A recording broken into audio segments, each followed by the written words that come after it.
Don't block the path of inquiry. Don't lay down rules that make it impossible for people to ask important questions.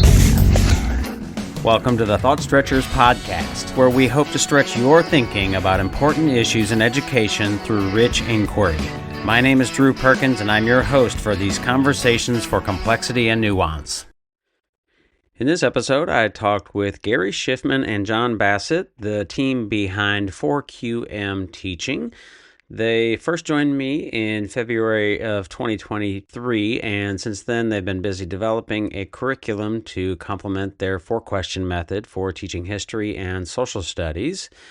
Before discussing their efforts to create that full U.S. history curriculum, I asked Gary and John to unpack the 4 essential questions that drive all of their lessons, which are: what happened, what were they thinking, why then and there, and what do we think about that? They shared their philosophy, which is firmly in the knowledge first camp, emphasizing that students need a solid historical narrative, or the story, as the platform for all deeper critical thinking and informed inquiry. We explored how their method addresses political tensions in the classroom by separating fact from judgment, the importance of teaching civil disagreement, and the lesson structure refinements they've made based on teacher feedback. You'll also hear why they believe that structure is liberating for disciplined thinking and how explicit instruction in both content and process is key to cultivating true expertise in history. One of the things I really like about the 4QM and their work is that, as I see it, it is an example of what we call knowledge-rich inquiry, which is a combination of using inquiry but not overlooking the importance of knowledge and the role of explicit instruction in building that knowledge. And if that sounds interesting to you, you can find their work at 4qmteaching.net.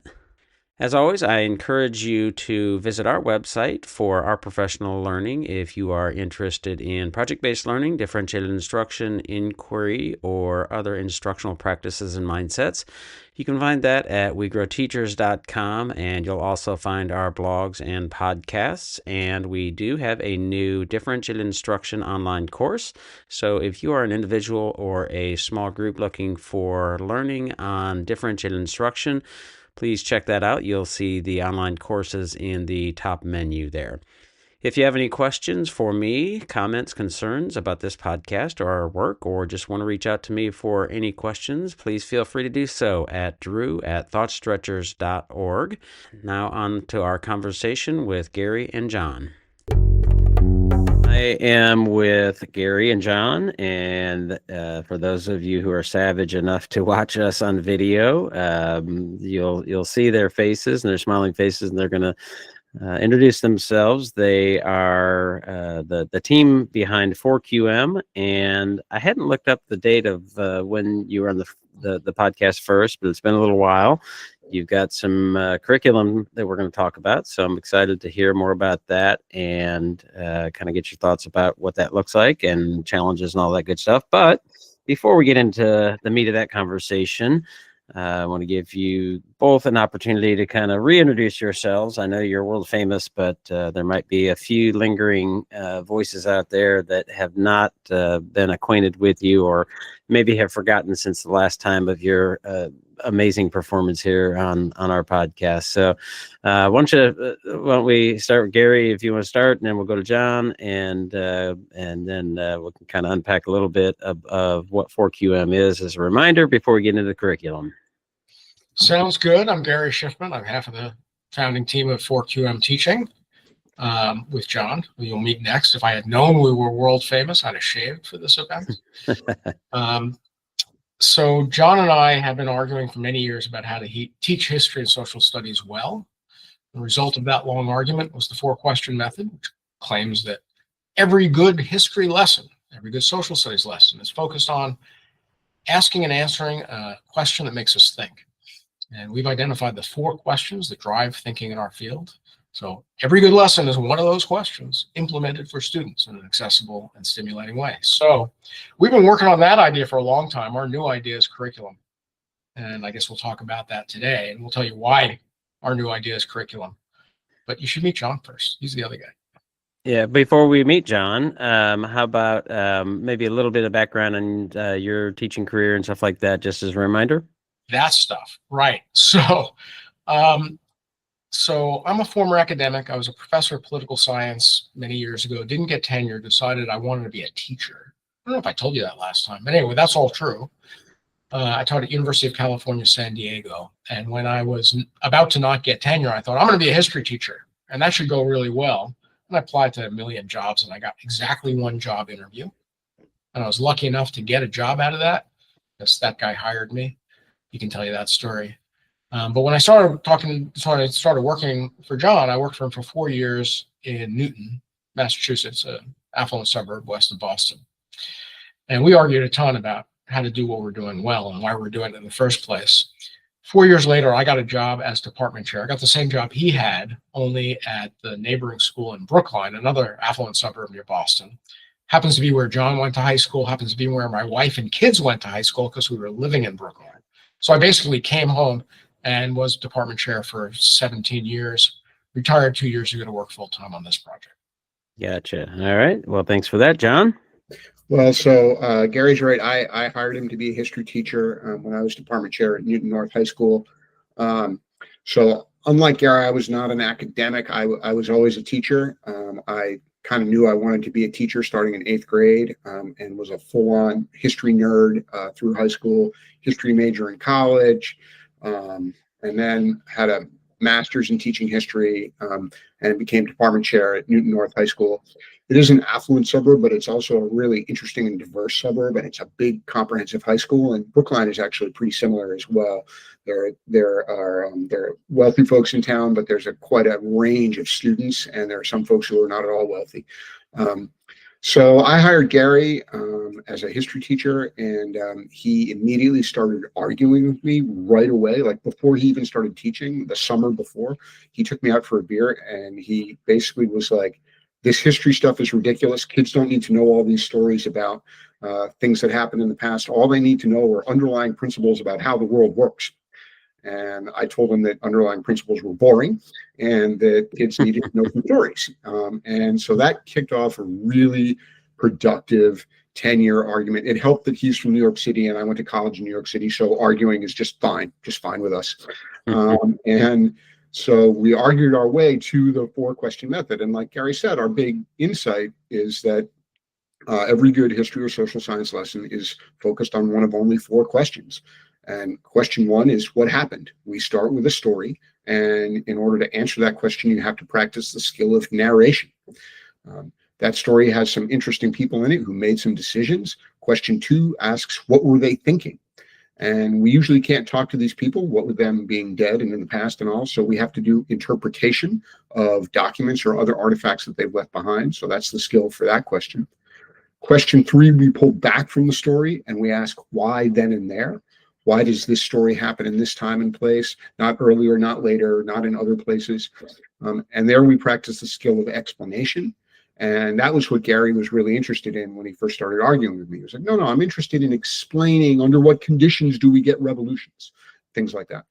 And then question 4 asks, what do we think about that? And there's where we get to make judgments and we judge people in the past and whether we think they were admirable or not, whether they made the right decisions or not, and we try to figure out our own principles about under what conditions would we make similar or different decisions. And it's phrased with a we, not because we expect everyone to agree, we don't, but because we're going to discuss question 4 in community. We're going to discuss the people and the decisions they made in the past and our principles in the present as a civic community together. So that was the argument and the system that came out of it. Okay, and I'm looking back, and it was February of 2023, and actually, and we'll link to that in the show notes. But man, that seems like a million years ago, and I think that was before we changed from Teach.PD to Thought Stretchers Education. So if people listen to it, they'll be like, "Wait a minute, this is a different podcast," but it wasn't. We just changed names and did that in late 2023. So. So many things that I want to ask and talk about, and things that have informed some of those questions since 2023 for me as I've had ongoing conversations. But before we do that, Let's kind of dive into the curriculum. So why did you feel like you needed to do to create a curriculum? What was that process like? Probably not any arguing in that process, I'm guessing. So kind of unpack that a little bit. Well, that was an interesting argument because we were both arguing with ourselves. The process of coming to the decision to write curriculum started with, we will never write curriculum. We both swore up and down, we will never do that. And the reason why we were never going to do that is because it's brutally hard. And you have this, you have to take this imaginary leap. I don't know how people write novels, even though I live with a novelist. We're going to write a curriculum. People we don't know are going to teach it. How is that supposed to work? Even more fundamental, it's just really, really hard to make everything explicit that a teacher has. When we go in to teach, we've forgotten how much we know, right? Watch a rookie try to do it. You remember, oh my God, you got to manage that class. You got to know those kids. You got to know the routines. You got to know the school culture. And you got to keep track of what's assignments and which class it is. I mean, it's a massive overload. So when you're trying to communicate how to make a class work so that kids think, you have to account for so much. So we were right. It's an incredibly daunting task. However, we were wrong about everything else. We thought we're going to go to conferences. We're going to have conference presentations. We're going to show people how to use the 4-question method. They're going to run home. They're going to rewrite their curriculum and change everything so that it aligns with 4-question method. Okay, well, that turned out to be stupid. So we figured that one out. We're going to write a book. We did that. We wrote a book, tried to make it really clear and engaging, and then people will read the book, and it has all these appendices with the templates you need, and they're going to then go home and rewrite their entire curriculum. Well, those all turned out to be faulty premises, and so we finally said, listen, if we're going to make this accessible to ordinary teachers who already have a full-time job, like ordinary mortals, like everybody, we have to take the next step, and we have to do what we don't want to do. We have to write the curriculum, and that will be the vehicle for teaching the method to teachers who can then teach it to their kids. So we bit the bullet, and now we're writing curriculum. Okay. And I guess, where are you in that rolling out process? I've been getting the emails and seeing that, but explain that for folks. Yeah, so we started by writing a U.S. History 1 course for middle school because through an interesting coincidence, we ended up getting some attention in the state of Texas. And Texas teaches U.S. History 1, so 1492 to 1877. They teach that in 8th grade, and they have a statewide test, so there's accountability. And actually, a lot of states have that course, but Texas has that course. So we set out to write a middle school U.S. History 1 course. And we started that process, a year and a half ago now? And our original hope was that we would find some free resource that would provide all the narratives and that we would build all the other things around it. That turned out to be another thing we were wrong about. So we ended up having to write all our own narratives. So we ended up writing a full curriculum, 10 units, about 130, 150 lessons. It's all on Google Docs, and we wrote everything that you need to complete each lesson. And our original thought was that, okay, we'll do it all on Google Docs, and then people will be able to access it on Google Docs and download it, and that works. But we've also decided this past summer that we're going to actually put the whole thing out in book form, in hard copy, because the Google Docs work, but it's a heck of a lot of printing and copying. And we met with one teacher last week, and she said, "Yeah, I make my own workbooks. I copy and then I bind them." And we're like, "Okay, that's a silly thing." So U.S. History is done online, and it's going to be out in book form this spring. And the next course that we're currently writing is a World Geography, World Cultures course, which is 6th grade in Texas, and turns out is 6th grade in a lot of states. And so that's the current project, and that's what we're currently working on.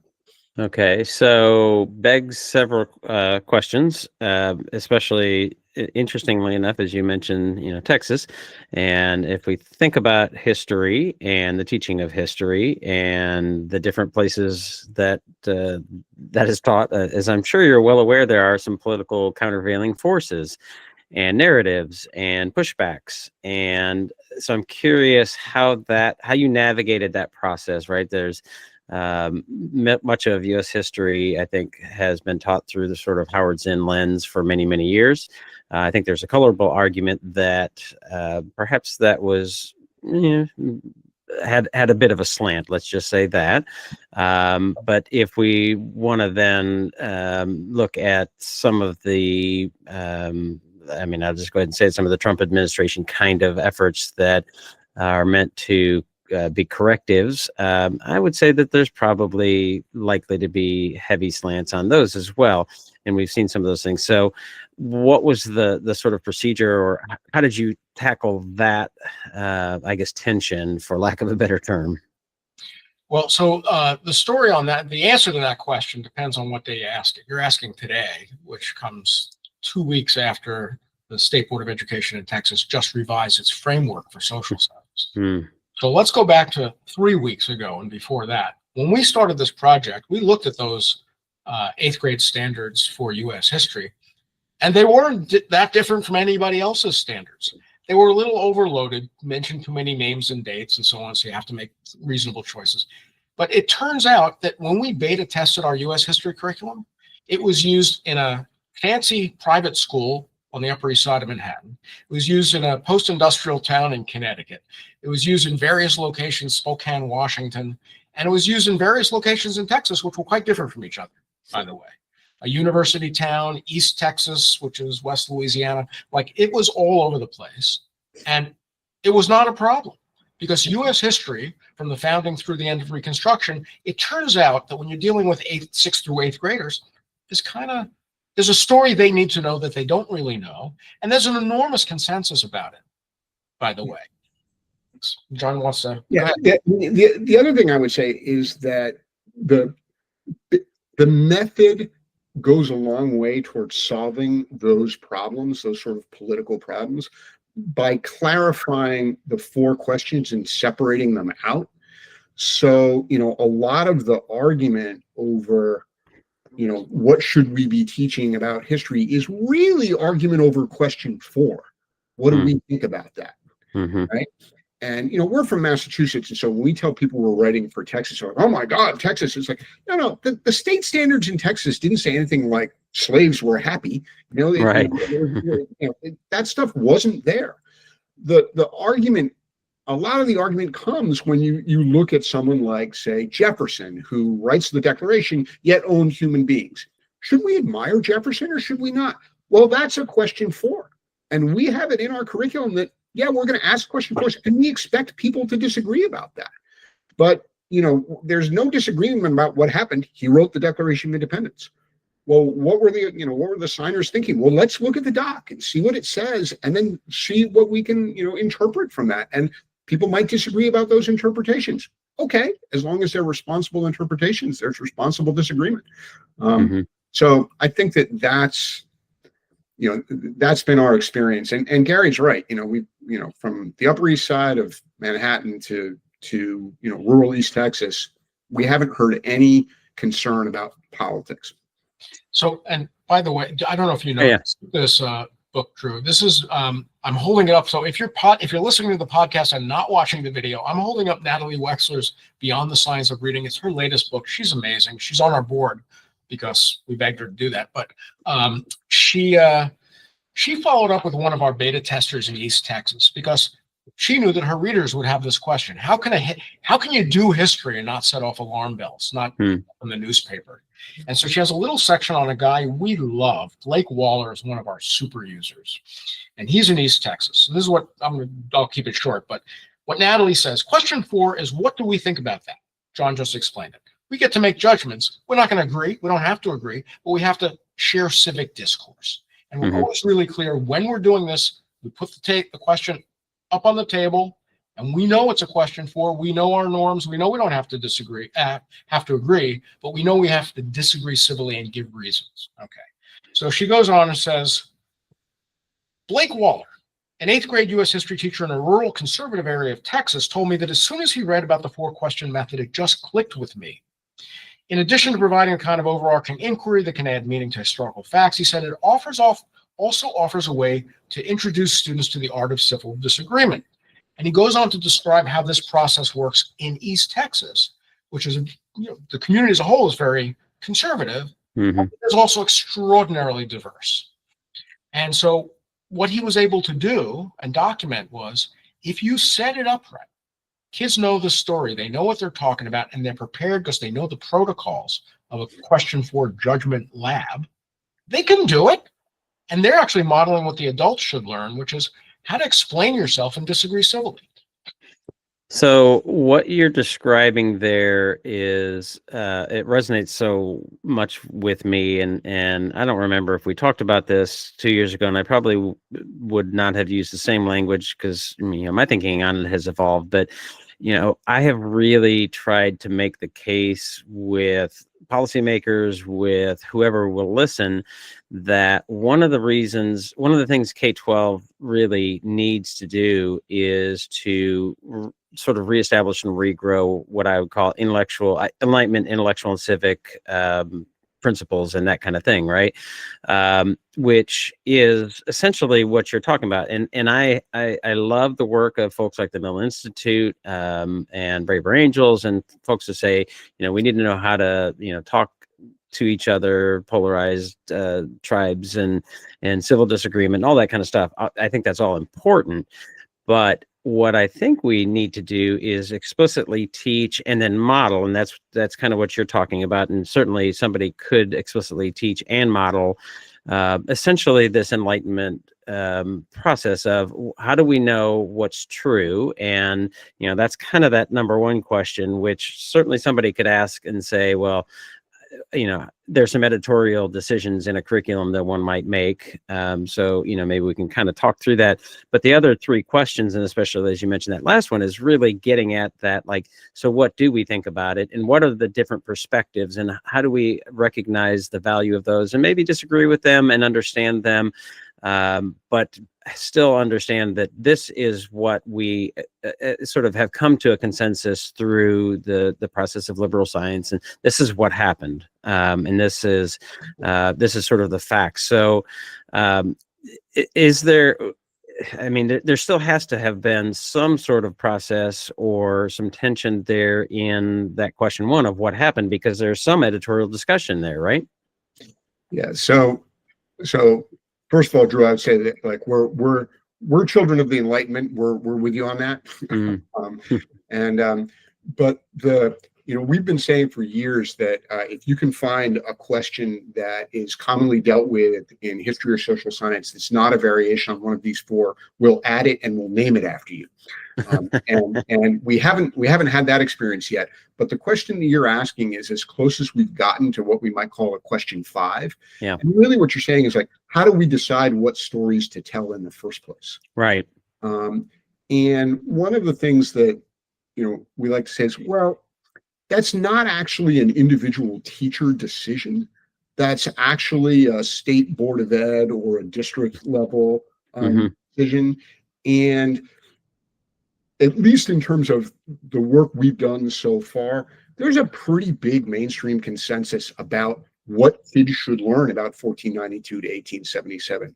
And, you mentioned Braver Angels, and there are other organizations that, have been able to show through polling and research that there's actually a really broad consensus about what we want our young Americans to learn about our past. And we're sort of squarely within that. And so, yeah, and I maintain, because we do work with schools and would love to do more work with schools on helping them understand those Enlightenment principles. Unfortunately, it doesn't often get viewed as moving test scores, so it gets easily pushed to that back burner.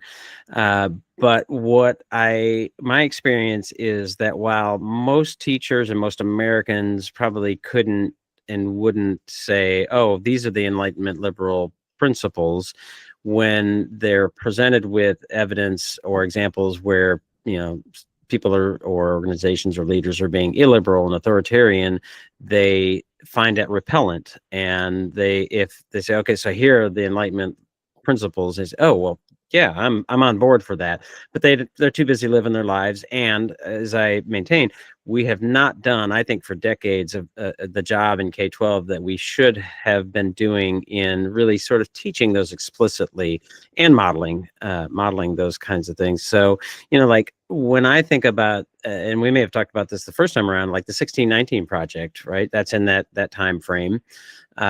I think about that, and I talked with those folks. I disagree with the fundamental question, but I think it's a really wonderful, provocative question, right?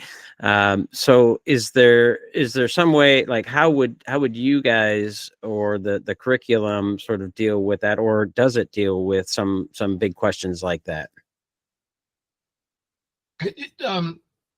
You mean inclusionary history, including more voices in history? Yeah, well, I mean, as I said, if we say that 1619 project's main assertion that, that was the founding of the country, that's what they're saying is what happened, right? I would, as a teacher, not shy away from that. I would say, here's what some people think, and use that as a really provocative tool. So this is a common problem in our field, and one of the ways that we think our curriculum is different from many other products out there. Mm-hmm. We are fastidious, almost to the point of neurosis, about clarifying what question are you actually trying to ask and answer. Mm. So important events happen. Dutch traders brought enslaved Africans to American shores and sold them to Virginia colonists and blah, blah, blah. And there's a whole history there. Mm. That absolutely happened. In 1619. Yeah. And so, but there are a whole lot of other questions packed in there. So there's a judgment question there. When we say that was the founding of America, what we mean is that America has the taint of racism in a way that cannot be overcome through ordinary means. Well, mm-hmm. that's a mixture of a causal claim and a moral claim. It's a bad country, and its structures are so deep that it's very hard to change them. That's question 3 and 4 for us, and they're separate from the question, when did slavery come to America? And what were the conditions under which it came? Tell me the story as truly as you can, given my, if I'm in 8th grade, that's going to be a shorter story. If I'm in grad school, it's going to be a much longer story, much more complex. Mm-hmm. Basically, there's a difference between explaining what happened or narrating what happened in 1619, and explaining the impact. These are causal claims. Social science is all about trying to tease that out. It's very complicated to do it. It's very controversial. The data is always inadequate to the task. The thinking is typically muddled when it's done by lay people, to be honest. I'm a failed political science professor, but I was trained for a decade in taking apart questions about how the world works. Historians tend to lump them all together, like, was America founded in 1619? No, it wasn't. This is how the arguments go. This is how it all went. It's like, it's a muddle. Untangle the muddle. Right. Untangle the question is another good example of this. 1619. They made a claim about the motivations of the American revolutionaries. That's a question too. Right. What were they thinking? They said a lot of American revolutionaries were motivated because they wanted to preserve slavery. And then a lot of academic historians who study the American Revolution published a bunch of articles saying, actually, we don't see much evidence that that's what they were thinking. So we can have a debate about question 2. Let's look at what evidence we have and let's try to interpret and get into their heads. But that's what we're doing. We're doing question 2. And then question 4, do I admire the revolutionaries or not? Well, that's a question 4. And we can disagree about that. Yeah. We can disagree with all of this, but you need to separate the questions to get anywhere answering them. Yeah. So, and that book you showed of Natalie Wexler, that's her latest one? This is the latest one. Yeah. Yeah. And Natalie, she is great. I need to get her back on the podcast. I've seen her posts about that kind of that book, and I need to get her back on.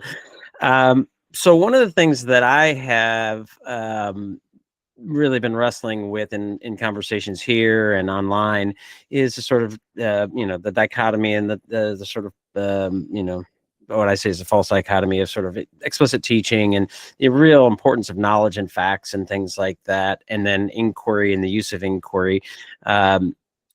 And I just by the time this is published, I will also have published. I thought it was just a really wonderful, fascinating salon conversation with three teachers of history, really kind of diving into some of these issues as well.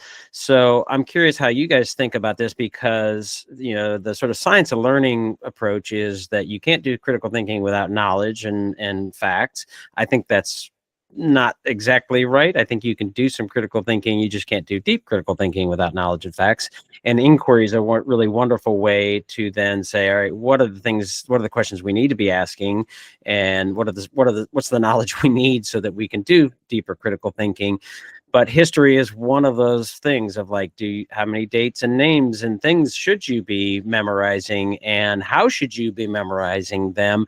I would maintain that inquiry is a really wonderful way to get to memorizing things, because you're using it in a number of different ways, which doesn't mean you shouldn't necessarily memorize things, rote memorization. But how do you guys think about that tension between that knowledge and facts and then critical thinking and inquiry? Well, we have a slogan at 4QM Teaching. It's story first with an exclamation point. And so we're firmly in the knowledge first camp. Like, kids can't do questions 2, 3, and 4 if they don't have a story to ask. What were they thinking, or try to explain, or try to make a judgment of. And so we definitely think kids need to know the story first, but by making it a story, that's part of how we make it memorable. People use that term, rote memorization. You just used it yourself. The whole meaning of that term, if you memorize something by rote, you're remembering things that have no meaning for you, right? So it's just like brute force. When you get older, you go to the doctor, they'll give you 3 words at the beginning of the visit, and then they'll come back 20 minutes later and say, can you remember those 3 words? That's rote memorization, because it's random. Banana. That's FYI. Right? But a story, that's not rote memorization. We're going to start, hey, you know what? In 1500, there were a bunch of Europeans in North America clinging by their fingernails to these little tiny settlements, and the natives were kicking their butts. By 1753, the British dominated all the Europeans and had solid communities all up and down the East Coast. How did that happen? How do we go from there to there? We're going to tell you a story about that. Okay, now you need to know that story, but by hooking it that way, right? It's not banana, car keys, whatever. It's a story. And so that helps make it sticky. You've got to have that. Then we can ask you, the other questions. Do you guys have, and this is maybe a question putting you on the spot here, but how do you define, or how would you define critical thinking? Because one of the things that Science of Learning often says, and I think it's Daniel Willingham, but maybe I may be attributing to somebody else, or to him, and it should be somebody else, but this real emphasis on the importance of critical thinking being domain specific, and that research shows that it doesn't transfer and all those kinds of things, which I think that part is true. But I think there are also, self-evident that there's a more generalized kind of critical thinking, but I'm continuing to have those conversations. How do you guys think about critical thinking? Is it domain specific? Is it generalized? How would you characterize it? What would be evidence of critical thinking? Yes, it's domain specific entirely. And I think one of the problems with typical curriculum is that when people try to define thinking skills, they define them so generically that they merge into the biologically primary. Compare and contrast. Have you ever met a human being who could not compare and contrast? Dogs can compare and contrast. They eat out of the dog bowl, not out of the toilet bowl. I know I had a dog that ate out of the toilet bowl. But you get the idea. Discrimination is hardwired into thinking. And so, recognizing shapes is hardwired into thinking. When you get to scholarship, when you get to advanced thinking in any field, you get rarefied.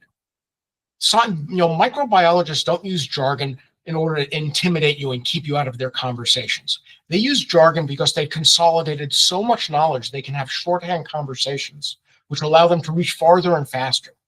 The bottleneck of working memory has, 4 to 7 chunks it can handle at a time. All that jargon allows them to handle enormous volumes of nested information, schema, and deploy them to solve real problems in the world. And every domain has its own. So what we've done with the 4-question method is identified the thinking domains in our field. So that argument that we had at the very beginning, John wants to tell stories, I want underlying principles. It turns out historians tell stories and social scientists try to discern the underlying principles. And it turns out when people switch fields, they tend to suck at it because there are specific skills. There are polymaths who are good at a million things, but it's mostly because they've worked hard at it. So our questions are designed to lead to scholarship in the field. The 8th graders we're educating through our curriculum, vast majority will not become scholars, but the thinking skills they're practicing, the ability to answer those questions skillfully, actually lead to the kinds of thinking that one could do scholarship about. By contrast, to make this more vivid, an essential question is not an essential question. The essential question, as originally conceived by Wiggins and McTighe, was completely generic. It's just an interesting question that a layperson might ask. That is almost by definition not going to be the kind of question a scholar asks, because a scholar asks a question based on knowledge and it builds and it's disciplined, right? And there are techniques for answering those, the scientific method in the scientific fields. And so if you want kids to do critical thinking, you have to teach them what the questions are, what the skills are to answer those questions. And it's going to be different in every field. No kid is going to be any better at microbiology having done 4-question method training, but they will be way better at narration, interpretation, explanation, and judgment. I mean, one of the things we've heard from people is sometimes we'll talk with people and say, oh, yeah, this is great. I got to figure out what the questions are for physics. Right? Yeah. And we're like, yeah, that makes sense, but they're not going to be the same. And, Gary mentioned Wiggins and McTighe, their book, Understanding by Design, which was huge when we started our art, the operative example throughout their book was a home economics unit. And, they were trying to create a system that could apply to home economics and history and biology. And I'm sorry, we divided the world into academic disciplines precisely in order to make it make sense because it's so complicated. And we have a set of 4 questions that we think work for English, but that's, but that's a different, it's a different field. If you've ever done any interdisciplinary teaching, I taught a bunch of American studies courses at different points in my career, and I was paired with an English teacher. And, it was always the same experience. It was great. It was a great experience, but it worked best when we were like, okay, let's first of all acknowledge we have different tasks. Okay, good. We're approaching American history. We're approaching it in American culture from different disciplines. Good. Let's figure out how we can complement each other, not how we're going to try to be each other. So let me push back a little bit now because I'm curious about how you think about this. And if I give you an example, how you perceive it, and I don't want to get too deep in the weeds on this because we want to talk about 4QM and history and stuff like this, but it really does intrigue me to hear how other people think about it. So I agree, and there's obvious evidence, Gary, as you kind of pointed out, there's history domain specific kinds of critical thinking processes that wouldn't transfer to microbiology or that kind of thing. Although that said, if you had to make a choice between a historian who was a good history critical thinker, domain specific, and for a challenge, something that was novel and not history or microbiology, but required critical thinking, and so you had 2 sources, phone a friend sources kind of thing, right?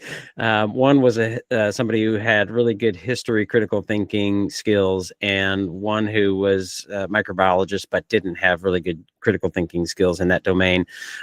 I would guess, reasonably choose the history guy or girl who had those critical thinking skills, because while it's not really transferable. At least one would stand to reason that maybe they have some, what I would say, sort of more generalized critical thinking skills. And to sort of zoom out a little bit. So let's say you were had to navigate a healthcare kind of situation of which you had very little knowledge about, right? Some procedure in some part of the body that you might know some, Hip replacement. hip replacement. So trying to figure out how to navigate, the insurance and the decisions and, the doctor's recommending this, but then is that really right? Like, am I asking the right questions here? Am I identifying the right knowledge? To me, that's a more generalized kind of skill that would fit into a more generalized kind of critical thinking. So there are, notoriously, when people teach, I'll tell you my experience. And when John first hired me, I was 39 years old. I was starting to teach high school. And I thought I was a big ideas guy, right? So I'm going to go into my ninth graders and I say, what's the most important historical event of your lifetime? And they all said whatever was on the news. I think it was 9/11 at the time. Yeah. Well, that's a good candidate, but they all said the same thing. And I asked the 10th graders, and they said like 16 different things. And the sixth graders had learned that when you ask a question like that, you're supposed to be clever. And the ninth graders thought you're supposed to be right. And I remember describing it to John, it's the analytical turn. But it's not intelligence. It's a habit of mind for sure.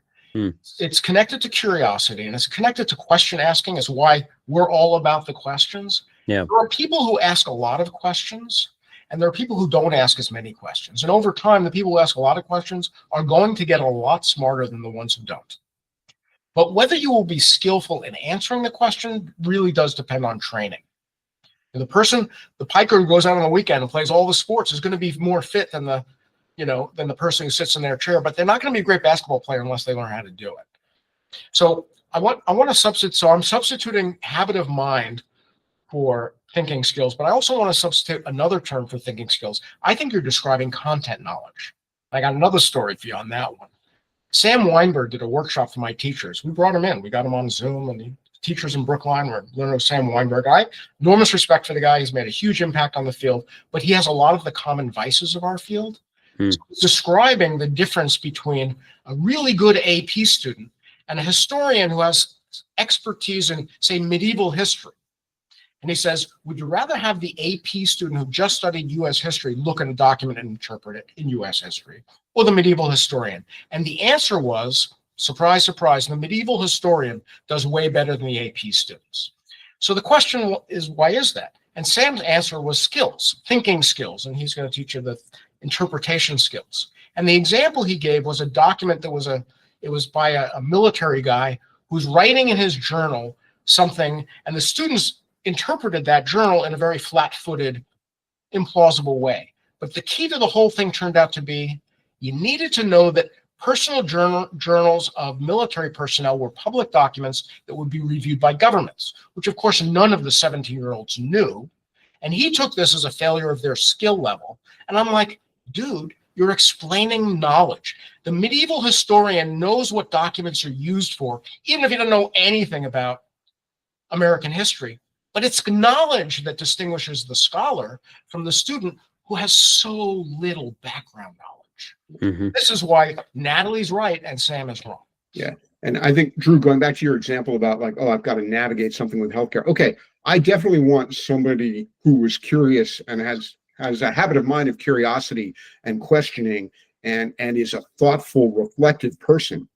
But if I have that person who is, my good friend Gary, who's a political theorist trained in the classic Greeks, like, he's not going to help me with my hip replacement. I need that thoughtful, curious, reflective person in the medical field and probably in the like healthcare administration field to help me figure out. So, I made up this example because I'm on week 8 of my new hip. When I needed to figure out, okay, how am I going to do this? I called my friend Kyle, who is a doctor and, in the greater Boston area, and I'm like, Kyle, I'm getting a hip replacement in greater Boston. What should I do? And, and Kyle tells me, and yes, He's thoughtful and curious and reflective, which is part of the reason he's risen so high in his field. But I called Kyle, not Gary. Yeah, no, I would certainly agree with that. If I created a choice between two people that aren't experts in, healthcare or whatever. We certainly would want somebody who has knowledge in healthcare. But I do think that we all, as adults, we're experiencing novel kinds of situations. There was an example when my mom was in the hospital where they were recommending a procedure of which I knew very little about, and she was just mortified to have it, having had a really traumatic experience about it. And so I was able to help navigate that situation in a way that she ended up not having to have it because the doctor, who ostensibly had knowledge, but maybe wasn't using critical thinking skills. And it was, a weird situation, telehealth, and looking at data and making, a judgment based on that, not having a conversation with the patient. But I was thankfully able to help navigate that in a way that had a much better outcome than what she was hoping for or what she was looking at. And, to me, that is, whether it's a habit of mind or thinking skill or a version of critical thinking, I'm open to those kinds of different ways you might talk about it. But obviously very, very important. And so if we're engaging in inquiry just writ large, I think there's a sort of crystallization that probably happens over time. And I think if we don't, it's sort of like what I was talking about with enlightenment stuff. Like if we're not practicing, if we're not modeling it, if we're not having conversations about those things, then we're not getting that sort of mindset or whatever you want to call it in your students. Absolutely. And what I think, maybe one way to think about what you're saying is, look, in a 4 QM classroom, you're going to learn the 4 questions that are related to history and social sciences. Right. You're going to learn the habit of mind of asking the important questions that define the field. And you're going to learn the habit of mind of, oh, some of these are contested. And, oh, there are different interpretations. And, oh, people can disagree about the evidence. And how do we do that? And hopefully, if you're doing that in lots of classes, hopefully what you're learning is, oh, in most situations, there's important knowledge that leads to insight. And there are questions that we probably ought to ask. And, we should be curious about these things, and we should be reflective about these things. Yeah. Yeah. So how has the curriculum, you mentioned a couple of examples, and I know I get the emails, so I've seen a little bit of it, but how is it being received and used, and what are some of the revisions and challenges and things that you've had to work through? Yeah, so that was a learning process. When we set out, we thought we were going to use off-the-shelf narratives. It was hard enough to write curriculum. The idea that we're going to write all our own original sources for the stories that would answer what happened, that was crazy. We couldn't do that. So we've now done that. And we did that in part because beta testers were like, you're putting videos in here. They don't work. The link is dead. This technology is a nightmare in the classroom. Everyone's got a different setup. It's unreliable. And then the readings, we wanted to teach the skill of narration. It's not information, it's a story we're looking for. And we want kids to take notes on the story and tell the story back, which means we have to equip them really well for them to be active participants in acquiring the skill of narration. And so eventually trying to cobble together readings from open source sources, we couldn't do it. So we eventually had to start writing our own narratives. A woman in Texas who was a beta tester was at the Texas conference with us and spoke about her experience being a beta tester. She said, first of all, before they were writing narratives, it was too hard to use. Second of all, even when they started writing, it was much better, but it was hard. And so this is a thing we learned, and we took some action on it, but it's still hard because every question requires skill to answer and knowledge. You have to really work at it. And she said it took a while for me to figure it out, and then it took a while for my kids to figure it out. But what was very clear is that there was growth, and there was the kind of growth that was transparent or obvious to kids. So by the time they were doing their district assessments in the spring, they were like, oh, primary sources, I'm not worried about that. I can do that. Whereas in October, they're like, this language, I don't know what to do with this, right? So she had to invest. And she also gave us the kind of feedback that led us to make modifications like, there are 4 questions. There are now exactly 4 lesson types. There's one module lesson for question 1. Students get the story, they tell the story back. They get the story, they take the same kind of narrative notes every time, 2-column notes. When they tell the story back, they do it in a finite number of ways. Question 2 has a template, you work through it. 3, 4 are the same thing. Because we don't want them thinking about, what's this activity and how do I do it? We want them thinking, what's this story and how do I tell it? What's this document and what does it mean? What's this pattern and what's the explanation? We want them thinking about the actual stuff, about procedures. And so simplifying all that, the structure of the lessons, was actually based on feedback from teachers who are like, this is hard enough. Don't complicate my world. Give me lessons that are really transparent for me and my students, and we'll focus on the real stuff. Yeah, that's I think the biggest thing we learned in beta last year was we just started simplifying everything. And I don't mean not dumbing it down, simplifying the procedures. And like the analogy is like, if you've ever been assigned, if you were a student and you were told, all right, you're going to need to make a PowerPoint for your project.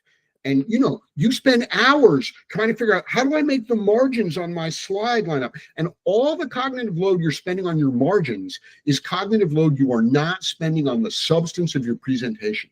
And so by making the 4 lesson types super clear and the same every time, kids come, oh, we're doing a Q2 today? Okay, great. Right. And then they don't have to worry about process. They can focus on the document. We're doing a Q3 today? Oh, okay. They can focus on the explanation. Wow, that factor doesn't seem to correlate at all, right? Or this test case doesn't prove my hypothesis, right? Because they're used to the procedure. So I think that would be the biggest insight that we had in writing the curriculum. So it's interesting because I have been working with a teacher and he does, I think, really interesting sort of debates, right? Where he's very, very skilled at sort of playing devil's advocate and sort of has that ability to foster really interesting discussions and practice a model on some very controversial topics. And he and I are collaborating a little bit to sort of create something that might be of use for teachers to sort of replicate that. And one of the things that we've experienced and sort of been wrestling with is how much do you simplify it? How much do you codify it? How much do you put it into almost like a script, right? But really something like that, especially an inquiry just in general is not, I mean, you can put it into a script, but there's a variety of teachers and their skill set and their ability to sort of implement and do those things well, right? There's some teachers who are really good at it and some teachers who are not. And so what are the ways in which you sort of, you talk about simplifying it, making it, not dumbing it down, but, to use a crude term, sort of, dummy proof it, like, so that it doesn't go off the rails, because we want it to go well, but also not be inhibiting to a teacher that can really sort of take the sort of baseline pieces and really just do amazing things with it. Well, so you can't dummy proof a curriculum. So that's not going to work. But we've thought a lot about this, and we worked hard at the lesson plans are really pretty scripted. They say, the slides go in order, but the real answer to your question is that, when we first created the method, we said, look, the way you use the 4-question method is you, the teacher, you ask and answer the 4 questions for yourself. Then you coach your students to do the same thing. And so, Gary said at the beginning, we're writing the curriculum as a way of teaching the method to teachers and students. And, one of the things, whenever we do workshops with teachers, we do actual lessons from our curriculum. And we always tell people, no, you don't have to pretend to be 12. We're actually going to talk about, what do you think Jefferson was thinking? We're actually going to talk about, do you think General Sherman's tactics in Georgia were the right thing to do or the wrong thing to do? Like, grown-ups have opinions on that. And so if a teacher isn't willing to engage intellectually with the material that we've put there, well, it's probably not going to go very well. But we've tried to build enough structures so that adults and students can engage with that material effectively and for real. Go ahead, Gary. You were going to say something? I'm thinking, so I read a blog post you wrote, Drew, and I'm thinking about, and you raised the question of inquiry methods. And we have an inquiry method, but I've discovered that we're kind of, I guess we're neo-traditional. We think you need to have a lot of knowledge to get anywhere productive with inquiry. So we do a lot of question one lessons. They're quite active. Not only do students have to actively audit and take notes, read, take notes, but then they have to tell the story back. They're going to do that every question one lesson. But the reality is that structure is liberating.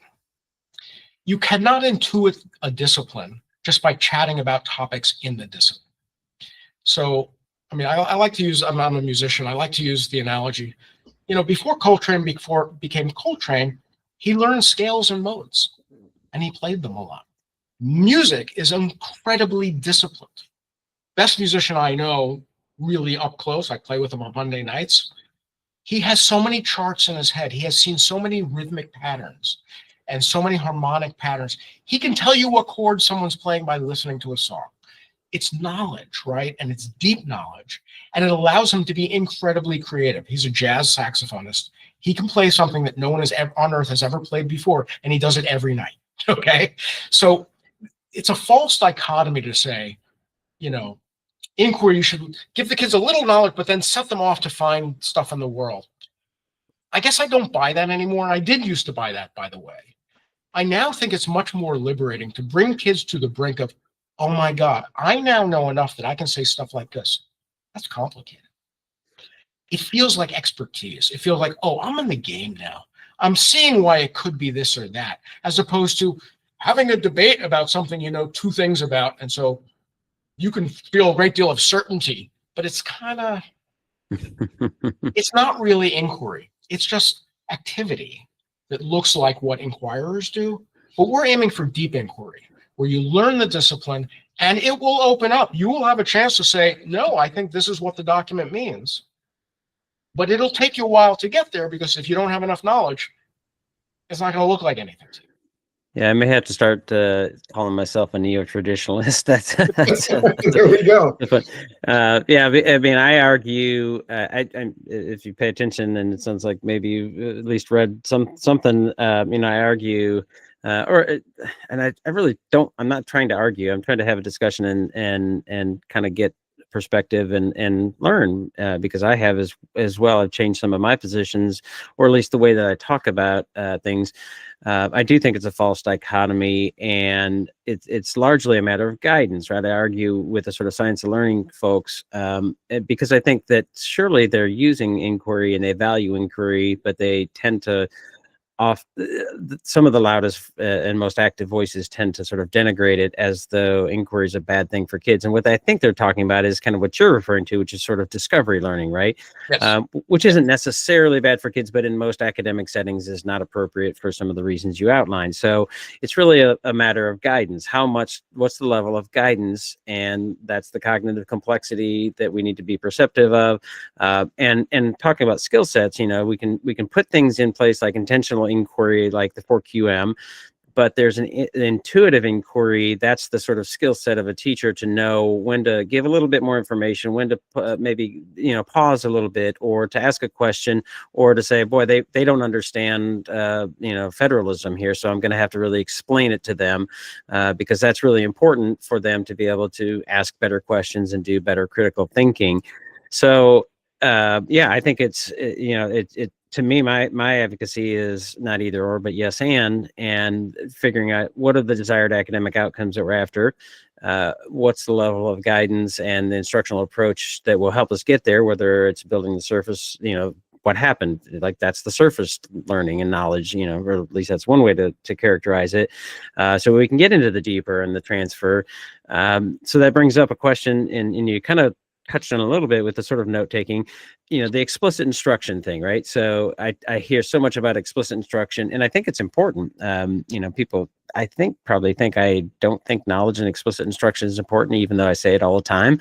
But I'm also advocating for inquiry, so they think, well, they make some assumptions, right? And I'm also quite critical of people on the inquiry side of sort of making Pinterest worthy, TikTok worthy stuff that looks great on social media, but are they actually learning?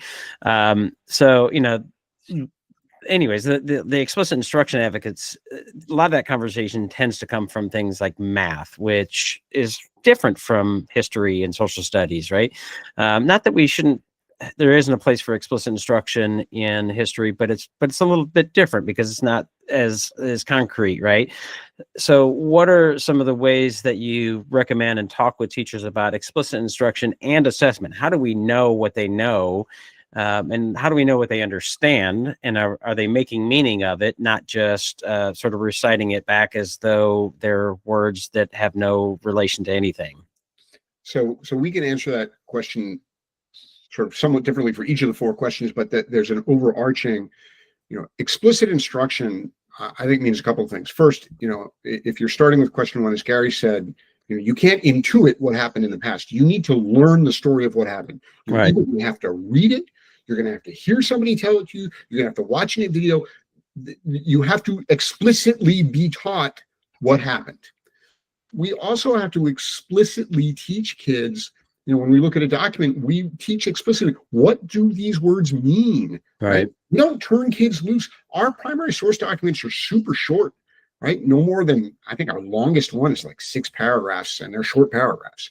You don't just turn kids loose into a big document and say, oh, go ahead and read, kids. But no, we're going to teach you what it means. We're also going to teach you explicitly the steps in thinking through each of the questions, right? Here's how you learn a story, and then we're going to ask you to tell it back. Here's how you interpret it out. You got to contextualize it. You got to understand its plain meaning. Then you can interpret it. And so there's explicit instruction both in content and in process, but the process is thinking process. And Drew, you asked, well, how do we know that they actually get it? There's an anecdote in the book that's a true story from when I was teaching the American Revolution, and I knew stories were important, but I had never paused my units to have my kids tell the story back. And I was teaching the American Revolution. I was doing a great job. And, we're now getting into Lexington conquered. And I was telling this ripping story. And these 2 girls in the back in the middle of the lecture, they raised their hand. I'm like, yes. They're like, wait a minute, Mr. Bassett. We're fighting against the British? And I'm just like, oh my God. And because I had never stopped to check and see if they could tell the story back. And remember, what we said earlier, that 4-question method, you ask and answer the 4 questions for yourself, and you coach your kids to do the same thing. Well, how do you know if they know it? Can they do it? Can they tell you the story of the American Revolution in 4 sentences or in a 4-box storyboard? Or if you give them on an assessment, if you give them 12 important key people, events, or ideas, and you say you've got to include 10 of these, your story has to be chronological, has to show clear change over time, and has to show cause and effect. Go. Can you write that story? If I give you a document that is new to you, but from the story that we've learned in this unit, can you interpret it? Can you contextualize it? Can you establish its plain meaning? Can you make a responsible interpretation about, here's what I think this person's purpose was, right? You have them do it. Yeah. Well, the idea of making meaning of things, right? I think that we need to be clear about, question one, which is what happened, which is, we can do that through explicit instruction, and that's the sort of content, not the process necessarily. But if we, there's sort of this emphasis in the science of learning movement of like, just tell them, right? Just tell them the information. That's important, but we also need to make sure that they're making meaning. And that's why I think the, sort of questions 2, 3, and 4, that's really the making meaning part, right? The ways in which they're coming to think about how this is important, why it's important. And that's a different process than just sort of knowing stuff, and both are important. Yeah. So Yes and no. I mean, both end. So there's no question that you go deeper in questions 2, 3, and 4. The story is the platform. It's the basic knowledge you need to do deeper stuff like get into the head of somebody who's active in the story and issue an interpretation which will be uncertain. There's no answer key in life. We don't know exactly what Jefferson was thinking. We'll make educated guesses based on evidence, right? Yeah. The same thing with 3 and 4. However, as Dan Willingham and many other people have said, narration is a skill. Storytelling is skillful activity.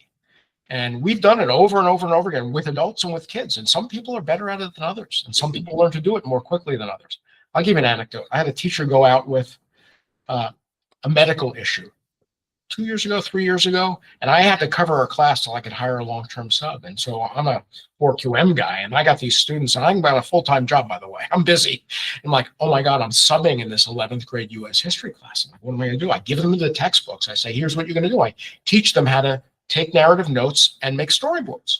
And I set them up, and I'm running back. There's a per diem sub sitting there, but not a real teacher. And I'm running back and forth and checking on them. And I go back, and at the end of the chapter, I say, okay, I explained to you how to do the story and expect them to be terrible. And I have this one kid, I walking around looking at the storyboard. I said, his storyboard is amazing. I said, that's incredible. Get up in front and tell the story. And he gets up and he tells the story, and he's fluent. And it meets our rubric. Change over time, active voice and agency, coherence, accuracy. And it's interesting. And the kids are like, oh my God. And they're just clapping. Like, how did you know how to do that? He goes, oh, I had Mr. McGee last year. He's one of the handful of guys in my department who totally took to the method. He taught him how to tell a story. He got good at it. And the other kids were not good at it because they were newer. They were novice. They had no idea how to make those decisions about pace, about turning points, right? Every box on a storyboard is a turning point in the story. You need to identify who did what and what its substance was in the coherent story. Did it make a big difference or not? You got to leave stuff out, right? David McCulloch is a really good storyteller. He's better than other people. You gonna tell me that's not skillful? So question 1 is still in the game in terms of meaning making. I'm telling that version of the story. McCulloch's making meaning. He's doing question 1 most of the time, right? It's skill. Yeah. Point taken. So I'm mindful of time here, and I want to wrap this up, but obviously I want to give you opportunity to share any places that folks should visit you and things that they should do if they're interested. And are there any things that we didn't talk about that we should have talked about? Well, to answer the first part of your question, we're on the web at 4qmteaching.net. Go to our website. You can there you can join our mailing list. You can fill out the contact me form, and you can fill out the work release. The U.S. history curriculum is there, and Unit 1 is wide open. It's free. Anybody can look at it. Anybody can get it and use it. And so that's how to find us. You can email us directly at info@4qmteaching.net. We love talking about this stuff. We love talking to teachers. We love talking to school people. So that's how to find us.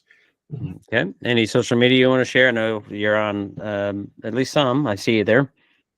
Well, we're nominally on X, but honestly, we've sort of let that go. We're not, as far as social media goes, we're neo-traditionalists. I think we're neo-traditionalists when it comes, because we don't have We're Neanderthal on social media. We should do more. I don't know. We're old. I don't know. Yeah, maybe you need to hire a team. So. There we go. All right. Gary, anything you want to add? No, I mean, I thought you'd keep in touch. I was going to give you John's home address and tell everyone he has a full liquor cabinet, but we'll put that in the show notes. Yeah. We'll put the link to Google Maps and Waze directions. Right. So the punchline, I mean, this last thing we're talking about, I want people to hear, inquiry is what we're aiming at, teaching kids how to answer their own questions. The history that is most important in their lives has not yet happened, and they may be part of making it. And so everything we do is trying to equip them with the skills to make sense of the world and the knowledge to be able to deploy the skills. And so we're totally down with the inquiry thing. That's the goal. Yeah. It is subject specific, and it requires enormous amounts of background knowledge to get good at it. The idea that you can give kids a 15-minute lecture and send them off for 3 weeks to muck around, I mean, we have talked ourselves out of that. I don't think John ever believed it, but I probably did when I started. It's just not how knowledge and thinking work. Yeah. People who are really good at thinking lo and behold, they know a lot. Yeah. In Well, and I think that realization or that message is well taken, and I try to make that point with folks who are inquiry and constructivist, and it certainly can work, but it's not likely to work, and it's not very efficient. As I talked with Howard Gardner, I don't know if you've seen his latest work, but he put out a couple books. But he was gracious enough to talk with me again on the podcast, and he actually said, and I appreciated this. He said, on the sort of progressive end of that spectrum, Yep. not neo-traditionalists. He said, we've probably been too idealistic in sort of thinking that if we create the conditions, students will learn.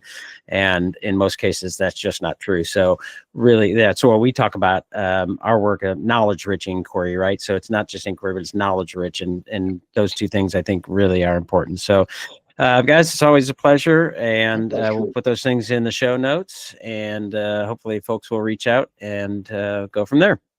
Thank you so much for having us. Yeah, really appreciate it, Drew. And thanks for doing what you do. What we need to do is spend enough time together that we can start to translate our ideas into each other's language and include one another in this community of inquiry. And that is the work of love.